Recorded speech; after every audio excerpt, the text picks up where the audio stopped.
건 최소한 났습니다. 그런데 12월 6일 날 어렵게 선대위를 다 구성했는데, 그리고 지금 딱 2주 났지 않습니까?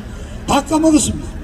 거의 비슷한 수준으로 나오더니 어제는 한두 군데지만은 오히려 2% 지는 거로 나왔습니다. 자, 제가 웬간하면은 내년에 정권 교체 가능성이 높다고 했던 건 과거의 경우로 보면은 과거 100일 전에 지지율이 그대로 유지가 된다고 대충 말씀을 드렸거든요. 근데 지금 선대위를 구성하고 뭐 하는데 지금 2주 동안에 다 까먹었어. 저 오히려 역전이 되어버렸다. 이거 문제가 뭐냐? 심각합니다. 아니 한마디로 말해서 지금 윤석열이 지지하고 윤석열이 빨아다니는 윤빠들이 많으신데 내가 한번 묻겠습니다. 아니 국힘당 지금 선거 이긴다는 보장을 하고 있습니까? 누가 이긴다고 약속해 줬습니까? 선거 이기려고 하는 거예요? 아니면 그냥 대충 그냥 가는 거예요? 문제가 너무 많습니다. 오늘 뭐 간단히 좀 내부 문제가 많아요. 윤석열이 첫 번째 리스크는 뭐냐? 윤석열이 본인과 본인 가족의 리스크가 좀 크다고. 바로 김건희 문제가 터졌지 않습니까? 내용은 그겁니다. 아마 대학원 다니고 박사과정 다니고 할 때 경력을 쌓아야 되니까 몇몇 개 사립대학에 겸임 교수 또는 시간 강사 신청을 하면서 자격 여러가지 서류를 제출했습니다. 근데 그 중에 경력이 없는 어떤 재직 증명서도 있었고 경력이 실제보다 엄청 부풀려져 가지고 많은 좀 제출이 됐다. 이것도 윤석열이 엇봅니다. 왜냐? 윤석열이가 과연 이 후보로 떨고 할 때 그 인기를 얻었던 시기가 언제? 바로 2019년 가을에 조국이 법무부 장관 가족을 수사하면서 나름대로 말하자면 무슨 검사로서의 어떤 뭐 이런 걸 인기를 끌었는데 그때 바로 내용이 뭡니까?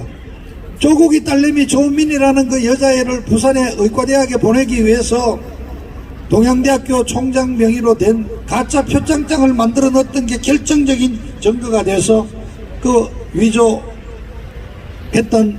부인 정경심이는 지금 구속되어 있고 지금 조민이는 의사 자격이 박탈되느냐는 기로에 서 있지 않습니까?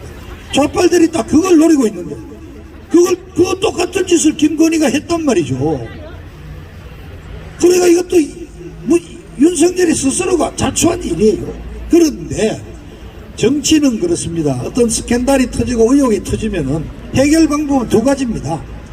아까 이재명이처럼 문제 생기면 바로 시인하가 죄송합니다. 과거에 어떤 그런 이런 있을 때 이렇게 공직을 어떤 몸가짐을 철저히 못해서 죄송합니다. 송구스럽습니다 하고 바로 사과하고 털어내거나 아니면은 확실한 증거를 갖고 와서 사실관계를 밝히고 끝까지 버티는 겁니다. 그런데 윤석열이는 지난 4, 5일 동안 뭐 했습니까? 아니 사실관계를 두고 봐야 된다는 등 계속 물타기하고 변명으로 일관했습니다. 그러다가 망발이 터져 나왔죠.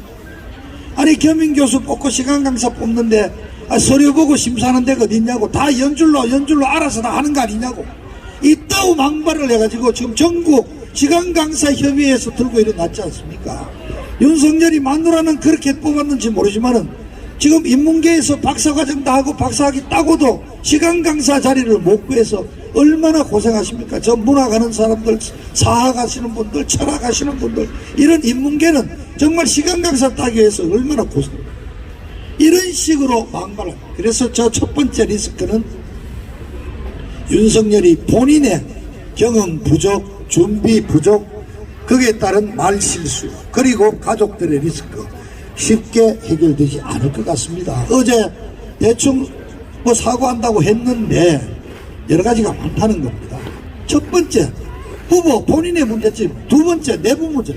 지금 말씀드리지만 후보가 보이지 않고 오히려 설치는 사람이 두 명 있죠. 하나는 김종인 영감, 하나는 이준석 젊은 38살의 대표.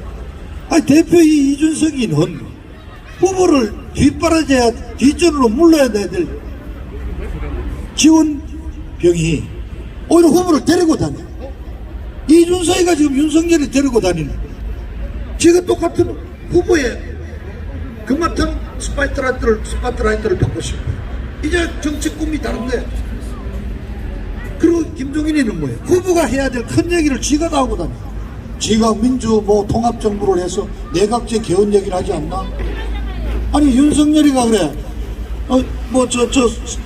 아주 피해를 본 상공인들을 위해서 한 50조 추경을 만들자니까 그 다음날 바로 100조를 만들어야 된다 그러는데. 아니 재밌는 거는 김종인이 이준석이 이자들의 공통점도 안 했어. 문재인이를 단 한 번도 욕을 안 해요. K방역 욕을 하고 K방역에 따른 통제를 비난을 하고 공격을 해야 되는데 문재인 정부를 욕한 적이 단 한 번도 없습니다.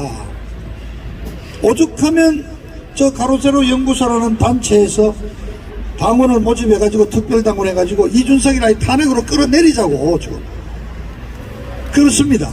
정말 윤석열이 그 빨고 다니는 지지자분들한테 묻습니다. 당신들 선거 이길 생각이 진짜 있는 거야? 있으면 정신 좀 똑바로 차리라고 윤석열한테 충고를 좀 해달라는 얘기예요. 윤석열 캠프 본부장 무슨 단장 이런 직책이 무려 5,000개가 나갔다는 겁니다. 자, 내년에 당선되고 나면 자리 줄 사람 5,000명이 벌써 줄 서 있어요. 근데 거기에 검사가 몇 명인지 아십니까? 전부 검사입니다. 최측근이라는 권성동이가 검사죠. 뭐 정책본부장 원희룡이 검사 출신이죠. 무슨 뭐 특보다 단장인가 하는 원영색 검사죠. 또 누구 있어 뭐. 우리 친박에다가 거기 가서 지금 뭐 하고 있는 김재훈이 검사죠. 뭐 김도읍이죠. 아니 검사가 줄줄이. 최근에 며칠 전에 3일 전인가 여성 정책을 전체 보는 여성 본부장을 임명을 했는데 이것도 또 여자 검사로서 최초의 부장검사가 되고 검사장을 지낸 조희진이를 데리고 왔어요. 검사면 제가 대충 아는 이름에 다 80명이 돼요. 검사들로 완전히 선대본부가 꽉 차져 있어. 맨날 검사장 회의하고 있습니다. 검사들이 평생 해온 직업이 뭐예요? 야, 너 죄 지었지? 불어 있나? 조져가지고, 야, 저놈 잡아 넣어. 죄인 잡아갖고 조지고 구속시키는 게 검사의 평생 직업이에요. 이자들은 평생 갑질만 했고, 대통령 후보는 서민들에게 내려왔어요. 밑바닥을 찾아다니면서 서민들의 애환을 듣고 그분들의 어려운 사정을 듣고 그걸 해결해주는 정책을 내고 낮은 단계로 내려올 자세가 돼야 되는데 아직도 검사들에 둘러싸여가지고 대통령 후보는 회의만 하고 있어요. 대통령 후보가 현장을 다니지 않고 안에서 회의하기 시작하면은 그 선거 끝난 거예요. 얘들은 지금 정권 교체 열기가 어느 때보다 높기 때문에 김종인이가 공식으로 한 얘기입니다. 큰 실수만 하면은 내년에 정권 잡는다. 벌써부터 김치국 냄새가 풀풀 풍기고 있어요. 김치국 마신다고. 5,000명이나 몰려든 이유가 뭐예요? 내년에 빨리 자리 하나 잡아야 되네. 빨리 가야 되니까. 자, 그런데 중대한 지금 정권 교체 열망이 여러 통계에서도 아주 52% 내지 53%가 나옵니다. 그러면은 지금쯤 후보는 최소한 10% 차이까지 두더라도 45%대 이상을 유지하고 있어야 되는 거예요. 그래서 선거 100일 전에 지지율이 그대로 유지된다는 얘기는 지금 윤석열이는 아직도 40% 내외에 고정되어 있습니다. 우리 국민들의 정권교체 열망 53% 비교하면 15%에 가까운 차이가 나는 거예요. 10%에서 15%. 이게 뭐냐? 정권교체는 돼야 된다는 것, 당위성에는 우리 국민들이 찬성을 하는데 후보가 너무 마음에 들지 않으니까 아직까지 결심을 못하는 분들이 10% 15%가 된다는 게 수치로 입증이 되지 않습니까? 그럼 우리는 어떻게 해야 돼? 윤석열을 계속 압박을 하고 충고를 하고 지적을 하고 비판을 해서 윤석열이가 확실한 우리 보수 우파야 지도자가 될 수 있도록 다듬어야죠. 그리고 더 이제 안에서 회의하고 이러지 말고 현장을 나가서 우리 국민들과 대화를 하고 국민들의 애로를 알고 국민들의 고충을 찾아보는 낮은 자세로 행동을 해라는 걸 우리가 계속 지적을 해야 되는 것이 아니겠습니까, 여러분? 저는 불안합니다. 국민의힘당 그 윤석열이를 지지하고 다니는 이른바 우리 보수 이분들이 너무나 지금 사태를 낙관하고 있는 거 아니냐. 자, 보십시오. 큰 두 가지가 있죠. 하나는 여러분 다 아시면 부정선거 저지를 수 있는 가능성. 근데 그게 이제 이 코로나 괴지를 위한 방역 계엄령으로 현실화될 수 있다.